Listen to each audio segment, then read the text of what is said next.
the breathless reporting of quarterback completion numbers from OTAs is silly.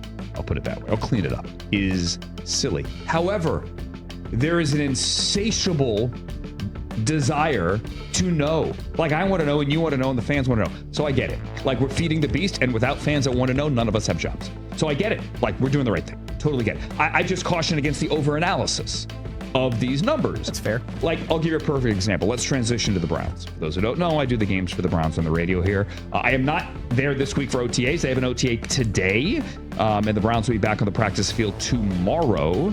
And Kevin Stefanski and Jim Schwartz and Bubba Ventrone and a bunch of players will be talking tomorrow, as they did last Wednesday when Joe Flacco's comments were totally blown out of proportion.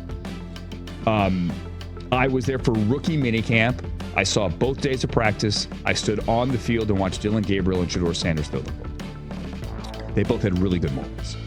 We're like, all right, I see it. There it is. And they both had moments where like, yeah, they're rookies.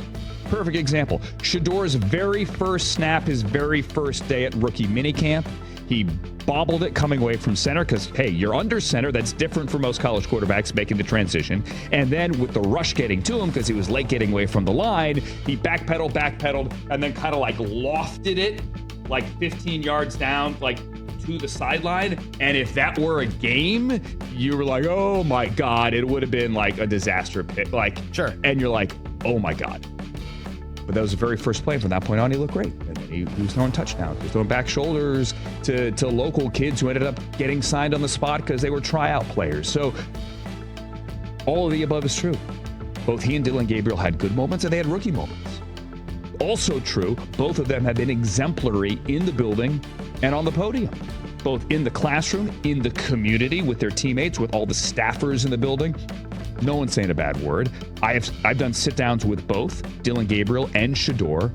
Blown away by them both. Thought they were great. I knew Dillon a little bit. I did an Oregon game last year. Had a production meeting with him last year. Had interviewed him previously as well on the radio. I'd pay the guy to be my therapist. I think he's that mature. Shedeur had never met him. Obviously worked with Dad back in the day. Broke the ice with that.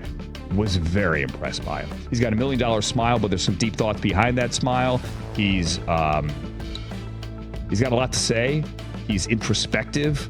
I think he's got a great, broader perspective on life. At one point during the interview, you could see it on all the Cleveland Browns social channels on their YouTube. I tweeted the whole thing as well. I put it on Threads as well. I put it on Blue Sky as well.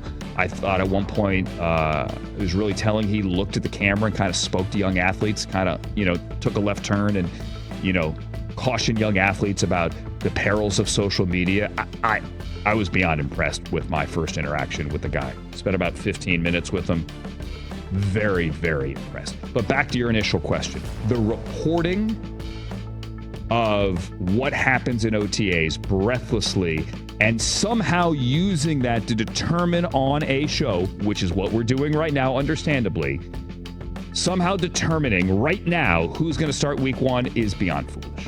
It is so foolish. It is June 3rd. Okay? It is June 3rd. Well, take the Browns, for example. They have a joint practice with the Eagles. They have a joint practice with the Panthers. They have 3 preseason games that this year truly do mean something. Truly do. Let it play out. They will each, those rookie quarterbacks, and Kenny Pickett and Joe Flacco, they will each have a moments to shine. Okay? And look at Sam Darnold's red zone picks yesterday. Are they bad for Sam, or is it, hey, good for Julian Love? Let's praise the defender who made one of those picks. Sure. Dillon Gabriel's pick day 2 at rookie minicamp. Do you knock Dillon Gabriel? Yeah, he could have made a better throw. Or do you praise the 33rd overall pick, Carson Schlesinger, the linebacker at UCLA, who made a nice play? There's another side to that bad play for that quarterback. How about the first pick, night 2, getting a pick in his second practice in the NFL? It goes both ways. Yeah, but it ain't about that. But let's scream on TV about how the quarterbacks. Aaron Rodgers is clickbait. Where is Aaron right now? Great question. But hear me out. Right.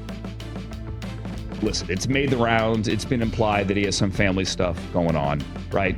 People close to him or a person close to him that is battling a major health concern. Totally respectful. There is also an issue, I would think, of professional courtesy. Now, I don't know the conversations behind the scenes. Maybe he has, meaning Aaron, told the Steelers, listen, I am coming. I cannot tell you when, but I will be there at some point. And part of me truly does believe that that is what has happened, right? I'm coming. I don't know when I'm going to get there. Thank you in advance for your patience and understanding with this situation. I think that's what's happened. But I don't know that for certain. And I also don't know if it ever will happen. But you are almost to the point now where the offseason's over, right? Even if he were to show up today and sign, you're not going to really do anything on the field tomorrow. You're going to get your 3 days of mandatory minicamp next week. But by that point, OTAs are used for install, right?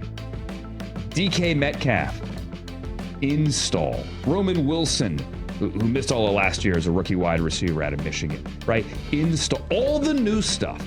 So you're coming in, never having worked with Arthur Smith, and you are kind of starting from square one.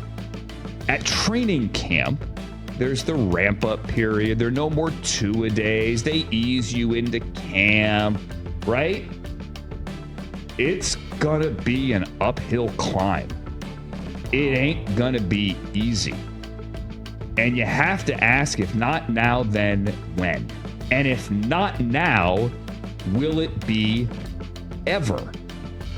And I've said repeatedly that if he doesn't want to go there, and to me, if you haven't said yes by now, at least publicly, then you probably don't want to go there.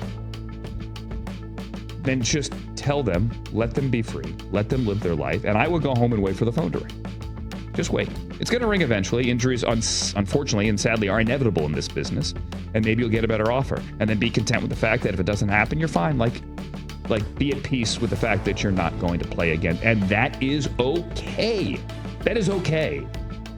I just don't know what the actual answer is.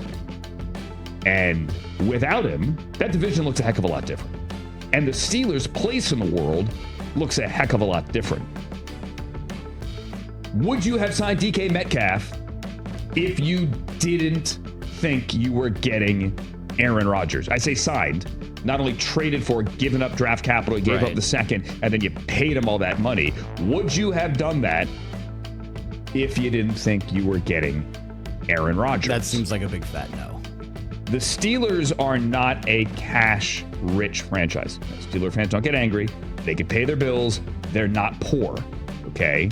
But there is there's a wide spectrum when it comes to the 32 NFL owners as to how much cash you have on hand. Salary cap is one thing. Cash is another thing. Vastly different world among NFL teams. The Steelers paid DK Metcalf. They will have to pay Aaron Rodgers. It'll be a short-term deal, but they're going to have to write him a check. And TJ Watt is currently not at OTAs. TJ Watt will come to training camp, I all but guarantee you. But I all but guarantee you as well that without a new deal, he ain't getting on the field. It's going to be one of those hold-in things, and you maybe don't see him until August. The Myles Garrett contract changed things for not only Micah Parsons, but for TJ Watt. Right? That number now has to begin with a 4 if you're TJ Watt. Micah Parsons' number has to begin with a 4. The Steelers are writing a lot of checks. I'm just saying they're a fascinating team in transition. And a lot...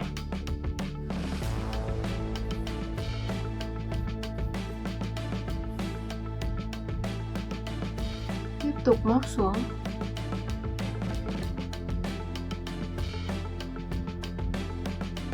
Mũi tiếp theo này.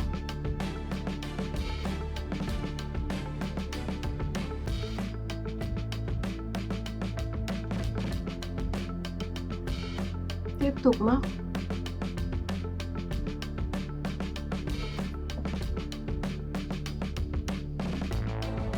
Móc lần lượt xuống là được nhé. Đan xen vào. Hai cái phần màu hồng sẽ kẹp giữa với phần màu xanh. Tiếp theo mọi người. Mũi tiếp theo.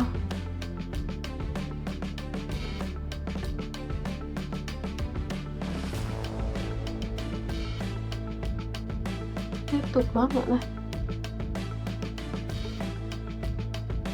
Móc lần lượt cho đến hết cho mình.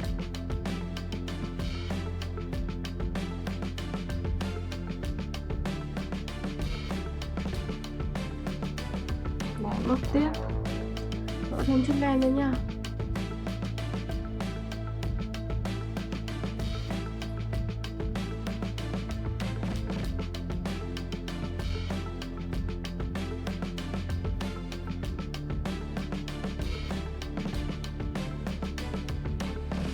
Rồi mũi tiếp theo nữa.